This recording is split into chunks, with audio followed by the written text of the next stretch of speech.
Well, the mental health of Victorians remains top of mind as lockdown number 4 continues. A new report, tabled confidentially by the Andrews government and seen by The Australian, reveals alarming levels of mental health emergencies among youths. Joining me now live is the CEO of Headspace, Jason Trethowan. Jason, what evidence are we seeing of the impact of this fourth lockdown in Melbourne on teenagers in particular? Yeah, good morning, Danica. Look, the impact is far and wide, and it's not just because we're in lockdown now, it's because we're also responding to what occurred last year. Essentially, greater anxiety amongst young people, increased presentations to emergency departments, particularly for those experiencing eating disorders. We also see the impacts on the system more broadly, mental health clinicians feeling somewhat fatigued as they continue to work through the rise in demand across the system. And also at a school level too, we notice that there are many examples where young people have disengaged from school and schools doing their best to re-engage students. And now we're in lockdown, those obviously conditions become even more challenging.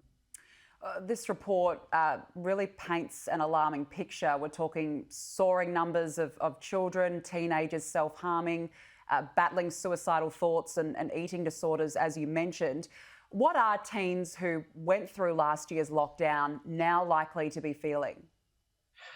Well, I think at the moment there's an element of trauma amongst some who went through the lockdown periods, a significant lockdown periods in Victoria last year. And I guess at the moment it's about when will it end and that uncertainty, that lack of predictability that students feel, it certainly weighs on them greatly.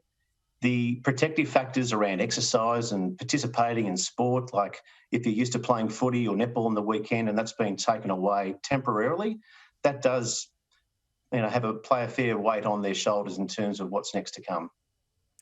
What about the impact of interruptions to the routine and schooling? What sort of an impact can that have on mental health? Yeah, it's interesting because parents initially thought that the reason for the decline in mental health of their children was related to the sporting side of things or that loss of routine. Students actually and children, they felt that it was more related to the school pressures, actually adjusting to schooling from home. What does it mean for a grade 6 going into year 7, a year 12 going into the unknown of next year? So that lack of predictability and that uncertainty weighs on both parents and it also weighs on the children as well. This particular report is also suggesting that girls aged 12 and above are particularly being impacted, and now there's a new wave of serious eating disorders. Does that surprise you? It doesn't surprise me in that 75% of mental health issues emerge before the age of 25, and we see certainly an increase in young people between 12 and 15 accessing Headspace services, our online telephone and counselling service through web chats online. That's actually been the busiest last week since September last year.